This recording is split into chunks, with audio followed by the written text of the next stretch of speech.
Hello बच्चों, this is Krishna Vashishtha और आप सब कैसे हैं। जैसे कि आप सभी को पता है कि हम 12th फिजिक्स को डिस्कस कर रहे हैं, chapter first electric charges and fields.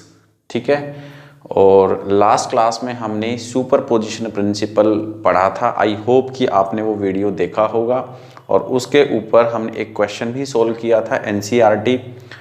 आज हम करने वाले हैं एक दूसरा क्वेश्चन सोल्व जो कि है एनसीईआरटी बुक का एग्जाम्पल नंबर 1.7। ठीक है, दिस इज सोल्ड एग्जाम्पल, आप बुक में भी देख सकते हैं और यहाँ पर भी मैं आपको इसको समझाऊंगा। तो स्टार्ट करते हैं, प्रॉब्लम को रीड करना स्टार्ट करते हैं। Consider the charges Q, Q and minus Q। तीन चार्ज इन्होंने हमें दिए हैं, placed at the vertices of an equilateral triangle. Equilateral triangle दिया हुआ है। What is the force on each charge. ठीक है, अब आपको यहां पर फोर्स निकालनी है कि प्रत्येक चार्ज के ऊपर कितनी फोर्स लगेगी। तो आइए देखते हैं। बड़ा ही सिंपल सा क्वेश्चन है, इसको मैं कोशिश करूंगा कि अच्छे से आपको एक्सप्लेन करूं। तो स्टार्ट करते हैं बच्चों। देखो, सबसे पहले आपको एक इक्विलैटरल ट्रायंगल बनाना है। तो इक्विलैटरल ट्रायंगल बना दें, यहां पर आप थोड़ा सा बड़ा सा बना दें क्योंकि हमें यहाँ पर फोर्स की डायरेक्शन भी शो करनी है। ठीक है, तो यहाँ पर एक चार्ज रखा हुआ है ए पॉइंट पर, यहाँ पर भी एक चार्ज है बी पॉइंट पर, सी पॉइंट पर, यहाँ पर है Q, this Q and minus Q. Equilateral triangle है बच्चों, तो इट मीन्स तीनों साइडें आपकी सेम है, यानी कि सेम लेंथ की है और तीनों जो एंगल बनेंगे वो आपके 60 डिग्री के बनेंगे। आप सभी को पता है इक्विलैटरल ट्रायंगल के अंदर तीनों एंगल का सम क्या होता है, 180 होता है, यानी कि 60-60 ईच एंगल। ओके, तो दोस्तों स्टार्ट करते हैं। देखो, आपको Q पर फोर्स निकालनी है, इस वाले Q पर फोर्स निकालनी है और इस माइनस Q पर फोर्स निकालनी है। तो ऑफ कोर्स फोर्स को हम कैलकुलेट करेंगे कूलम्स लॉ से। ठीक है, जो कि K Q1 Q2 बाई में R² है। आप सभी को पता है कि अगर आप मेरे पुराने लेक्चर को फॉलो कर रहे हैं तो आपको पता ही होगा। तो दोस्तों देखो, सबसे पहले स्टार्ट करते हैं A के ऊपर कौन कौन फोर्स लगाएगा।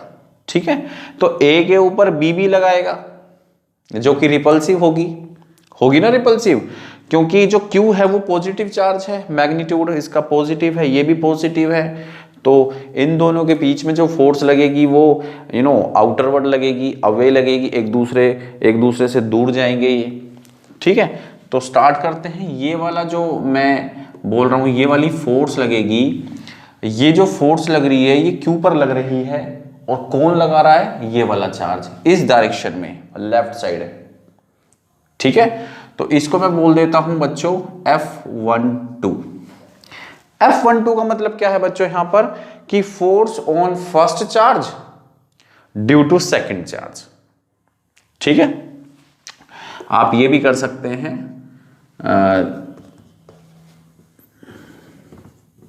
ठीक है, जो Q1 है आपके ऊपर, आपका जो Q1 पर फोर्स लग रही है 2 की वजह से। ठीक है, अब इस A पर और कौन फोर्स लगा रहा है, C भी तो लगा रहा है। अब इन दोनों के बीच में कौन सी फोर्स लगेगी, अट्रैक्टिव लगेगी, क्योंकि जो C है वो नेगेटिव चार्ज है और जो Q है वो पॉजिटिव चार्ज है। तो जो C चार्ज है वो इस Q को अपनी तरफ अट्रैक्ट करने की कोशिश करेगा। तो इस लाइन पे फोर्स लगेगी, इस लाइन पर क्या लगेगी, फोर्स लगेगी। उसको हम बोल देते हैं बच्चों F13। क्या बोल देते हैं, F13। तो आपने दो फोर्स निकाली है F12 और F13, ये दोनों Q चार्ज पर लग रही हैं। अब ऐसे ही सेम आपको लगानी है Q2 के ऊपर, डायरेक्शन को शो करोगे, और Q3 के ऊपर डायरेक्शन को शो करोगे। तो स्टार्ट करते हैं। देखो, Q2 के ऊपर फोर्स लगेगी। अब Q इस Q के ऊपर फोर्स लगाएगा, ये वाला चार्ज इस डायरेक्शन में, इसको हम बोल देंगे F21। भाई ये भी कहां पीछे रहेगा, देखो ना, A के ऊपर किसने फोर्स लगाई, B ने फोर्स लगाई, तो B के ऊपर भी तो फोर्स लगाएगा A, न्यूटन का third law of motion, action opposite of reaction. कि अगर इसके ऊपर एक्शन हुआ है तो ये इसको रिएक्ट करेगा, ये इसके ऊपर रिएक्शन क्रिएट करेगा।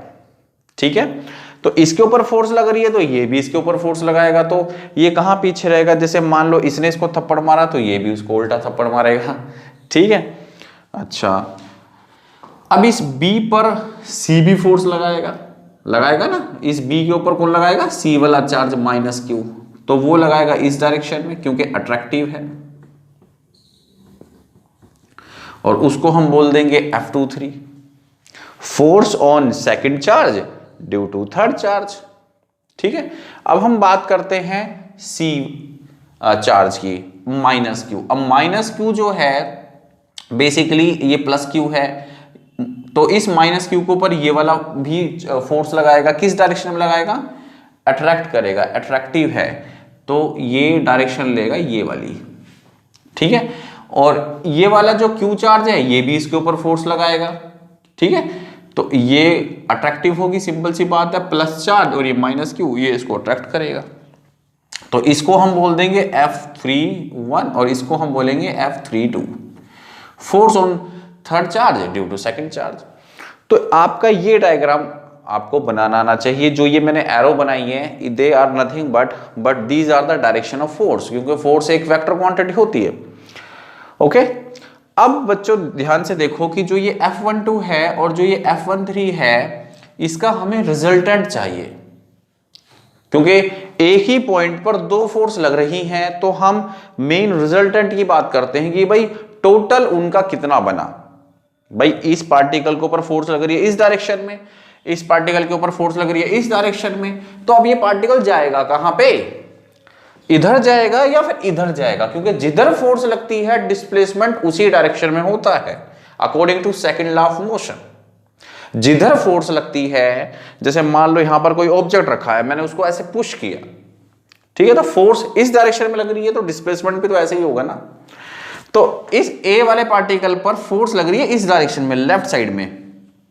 अब ये वाली फोर्स ना होती तो ये पार्टिकल इधर ही जाता, लेकिन क्योंकि F13 यहां पर लग रहा है तो ये पार्टिकल फिर ऊपर भी जाने की कोशिश करेगा और at the same time left side में भी जाने की कोशिश करेगा, तो पार्टिकल जाएगा कहां फाइनली? तो बच्चों पार्टिकल जाएगा, देखो इसके लिए हम एक पैरेललोग्राम लॉ लगाते हैं, पार्टिकल जाएगा इस डायरेक्शन में। बात आई समझ में आपको? ये वाला जो एंगल है ये 60 डिग्री है और ये वाला जो एंगल हो गया ये 120 डिग्री हो गया। ठीक है, सेम यही सिचुएशन बी पॉइंट पर है कि फोर्स लग रही है F21 की डायरेक्शन में यानी कि राइट साइड में, और एक फोर्स लग रही है F23 की डायरेक्शन में, तो पार्टिकल कहां जाएगा? तो पार्टिकल जाएगा बीच में। ठीक है, जो कि पैरेललोग्राम का डायगोनल होगा, दिस इज, तो ये एंगल भी कितना हो जाएगा? 120 डिग्री। इसको मैं बोल देता हूं बच्चों F1 और इसको मैं बोल देता हूं F2। तो फाइनली आपको निकालना है F1 और F2। देखो क्या बोला है, what is the force on each charge. आपको प्रत्येक चार्ज पर फोर्स निकालनी है, तो आपकी जो F1 है वो फोर्स है यहां पर, और जो F2 है वो है नेट फोर्स, ये आपको फाइंड आउट करना है। ठीक है, अब एक बार C का भी रिजल्टेंट देख लेते हैं, क्योंकि वहां पर भी दो फोर्स लग रही है, एक तो F31 ऐसे और एक F32 ऐसे, तो सीधी सी बात रिजल्टेंट बीच में होगा।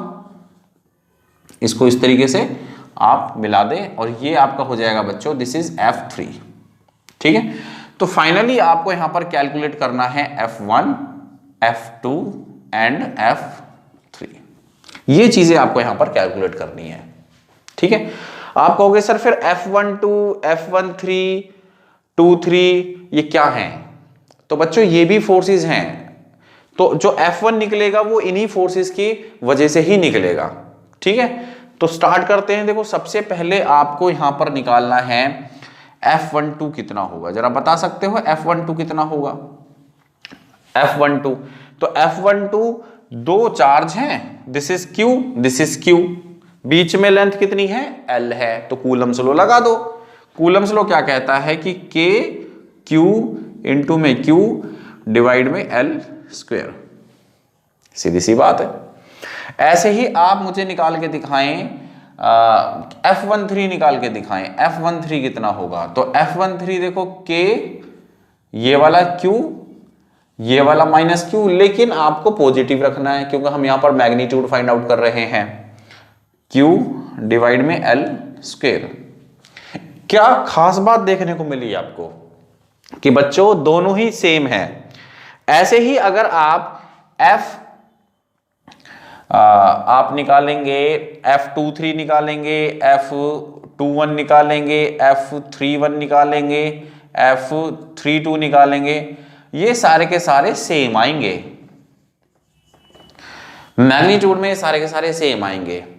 मतलब ये सारी की सारी जितनी भी फोर्सेस लग रही है ना 1 2 1 3 2 3 2 1 3 1 3 2, they will come out same magnitude होगा सबका, जैसे कि, और ये वाला मैग्नीट्यूड होगा जो मैंने यहां पर लिखा हुआ है। तो हम क्या कर सकते हैं, हम इन सभी को एक कांस्टेंट मान सकते हैं, this is equal to F. हम एफ के बराबर हम इनको मान सकते हैं फॉर द सिंप्लिसिटी। ठीक है, तो ये चीज तो मैंने आपको करके दिखाई है, आपको ये अपना आप ही अंडरस्टूड होना चाहिए चीजें। ठीक है, ये चीजें मैंने आपको एक्सप्लेन की हैं कि सारी फोर्सेस आर सेम। इसको लिखने की वैसे यहां पर कोई जरूरत नहीं है, ये मैंने जो है आपको करके दिखाया है। ठीक है, तो देखो हम बोल सकते हैं कि जो F12 है और जो आपका F13 है, बेसिकली ये F के बराबर ही है। F का मैग्नीट्यूड क्या है, K Q स्क्वायर बाई में L। अभी करके दिखाया मैंने आपको। ठीक है, ये फोर्सेस बराबर है। तो अब F1 कैसे फाइंड आउट किया जाए, तो देख लेते हैं। आपको ट्रायंगल ऑफ वेक्टर एडिशन याद होगा 11th क्लास में। फॉर्मूला क्या होता है उसका मैं बता देता हूं कि जो रिजल्टेंट है आपका वो आता है a square plus B square plus 2ab cos थीटा। This is the resultant. तो that's how we will find out this F1। ठीक है, हमारे पास दो वेक्टर हैं F12 और F13 जो कि F के बराबर है, हमने देखा है, और एंगल इन दोनों वेक्टर के बीच में कितना है, 120 डिग्री है। तो हम इसको फाइंड आउट कर सकते हैं। F12 ऐसे लिखेंगे ना, इसे F12 का स्क्वायर प्लस में F13 का स्क्वायर, ऐसे लिखेंगे ना। लेकिन हम फाइनली इसके बीच में क्या डाल देंगे, F12 की जगह F डालेंगे और F13 की जगह F डाल देंगे।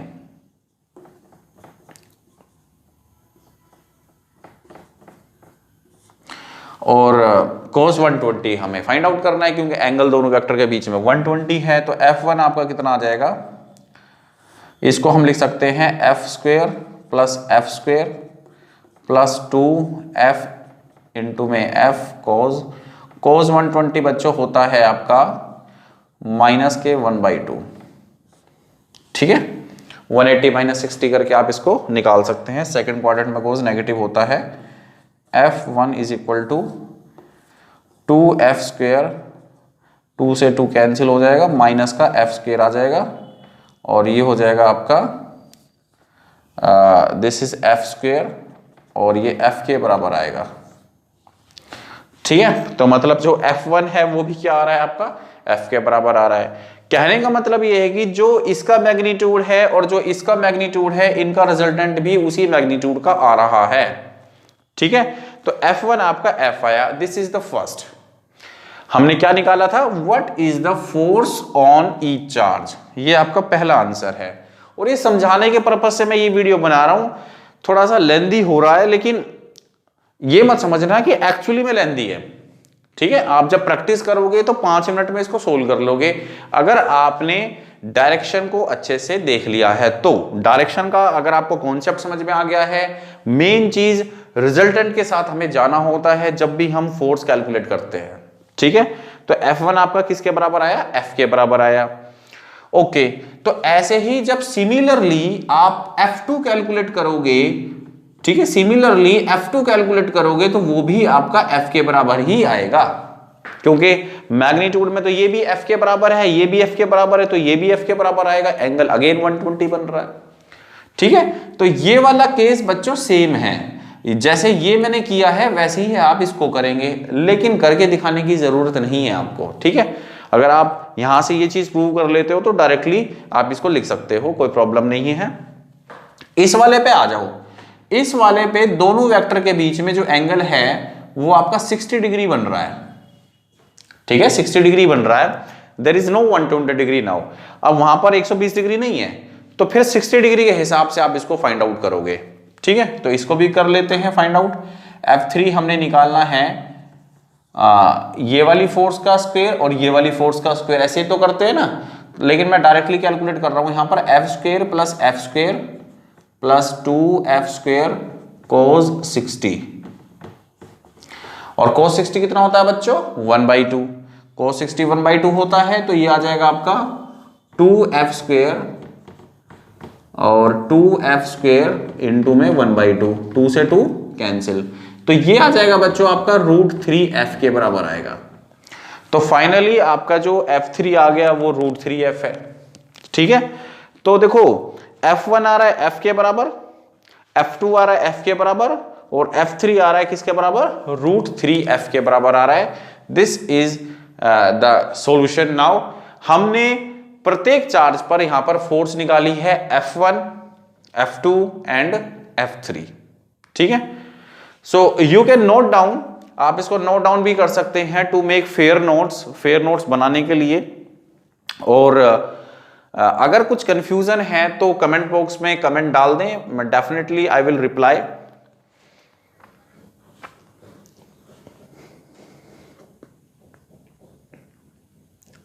ओके बच्चों, सो अब यहां पर देखो एनसीईआरटी में अगर आप देखोगे तो एक छोटा सा पॉइंट और इन्होंने बताया हुआ है, वो पॉइंट मैं आपको बताऊंगा कि अगर हम F1, F2 और F3 का रिजल्टेंट निकालें तो फिर वो कितना आता है।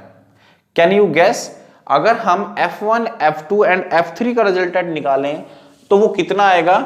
तो आई थिंक ये आपने नोट कर लिया है, अब इसको मैं रब कर देता हूं।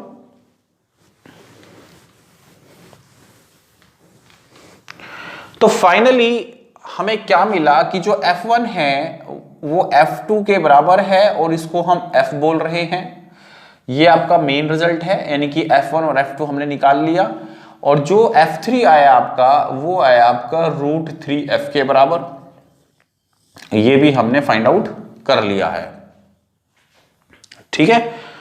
तो बेसिकली अगर हम F1, F2 यानी कि F1 plus F2 plus F3 निकालें तो बेसिकली बच्चों बुक में दिखाया हुआ है कि वो 0 के बराबर आएगा। किसके बराबर आएगा? 0 के बराबर आएगा। तो आइए देखते हैं कैसे 0 के बराबर आएगा। थोड़ा सा लेंथी वीडियो हो जाएगा बट हो जाने दो, कोई प्रॉब्लम नहीं है, इसको हम करना बहुत जरूरी है एक्सप्लेन, ठीक है। तो देखो बच्चों F1 आपका ये है, तो मैं इसको यहां पर ड्रॉ कर देता हूं। ये आपका F1 है और F2 वो है, तो इसको मैं ऐसे ड्रॉ कर सकता हूं बच्चों, दिस इज F2, ठीक है। और आपको पता है कि जो F1 है वो F के बराबर है और जो F2 है वो F के बराबर है। इन दोनों के बीच में आप गैस कर सकते हो कितना एंगल बनेगा। लेंथ में छोटा बन गया, बराबर होना चाहिए, ठीक है। इसकी लेंथ छोटी कर देता हूं,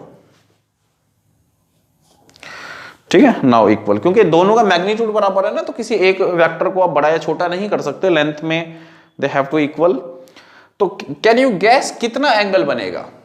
अब गैस करें कितना एंगल बनेगा। तो बच्चों अगर मैं इस लाइन को थोड़ा सा आगे बढ़ाऊं ऐसे और इस लाइन को थोड़ा आगे बढ़ाऊं तो एंगल आपका 60 डिग्री बनेगा, ठीक है। वर्टिकल अपोजिट एंगल, ये 60 है तो ये भी 60 होगा बाय ज्योमेट्री। इस रिजल्टेंट वाली लाइन को अगर मैं आगे बढ़ाऊं और इसको मैं आगे बढ़ाऊं, एक्सटेंड करूं, तो जो एंगल बनेगा वो आपका 60 बनेगा। आपको दिखाई नहीं दे रहा है लेकिन मैं आपको दिखा देता हूं, इसको मैं मिटा देता हूं।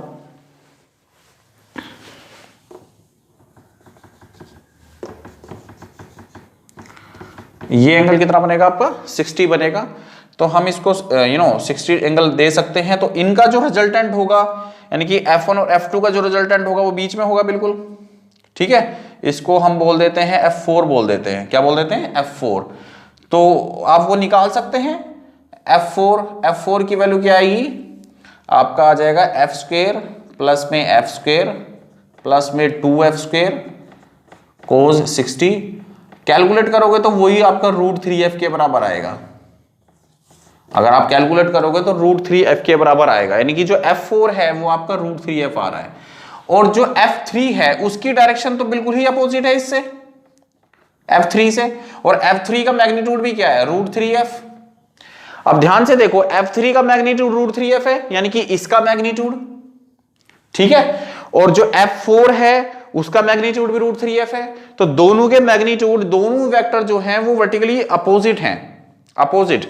तो इट मींस इनका जो रिजल्टेंट है वो क्या होगा, 0 होगा, F3 और F4 का। अरे बात आ रही है समझ में?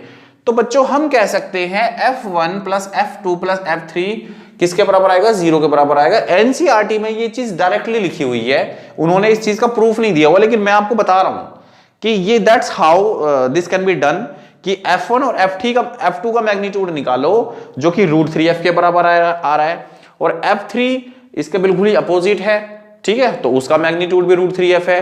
तो √3f माइनस √3f ये हो जाएगा कैंसिल, और जो टोटल रिजल्टेंट होगा वो क्या होगा, 0 होगा, ठीक है।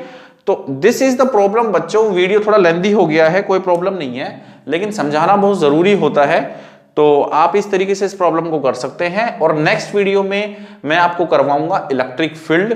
तो जो आपका फर्स्ट चैप्टर है उसका 50% आई वुड से हमने खत्म कर लिया है, और अब हमारा चलेगा इलेक्ट्रिक फील्ड।